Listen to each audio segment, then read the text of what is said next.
Hi అండి. నమస్తే. ఈజీగా ఫిష్ ఫ్రై ఎలా చేసుకోవాలో చూద్దామండి. ఇలా చేయండి, చాలా రుచిగా ఉంటుంది.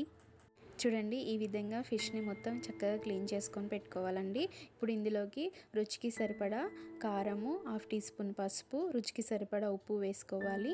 1 స్పూన్ గరం మసాలా, 1 స్పూన్ ధనియాల పౌడరు, 1 స్పూన్ అల్లం పేస్ట్ కూడా వేసుకోవాలండి. ఇందులో కొంచెం కసూరి మేతి వేసుకోవాలండి. అలాగే 2 స్పూన్స్ కార్న్‌ఫ్లోర్ వేసుకోవాలి. ఒక లెమన్ మొత్తం వేసుకోవాలండి. ఇందులో 2 స్పూన్స్ ఆయిల్ వేసుకొని చక్కగా అంతా మిక్స్ చేసేసుకొని మూత పెట్టేసుకొని 1 అవర్ పాటు ఫ్రిడ్జ్లో పెట్టుకోవాలండి. ఫ్రిడ్జ్ లేని వాళ్ళు బయటనే పెట్టుకోవచ్చు. అలా 1 అవర్ పాటు పక్కన పెట్టేసుకుంటే ముక్కకి కారము, ఉప్పు, మసాలాలన్నీ చక్కగా పడతాయండి.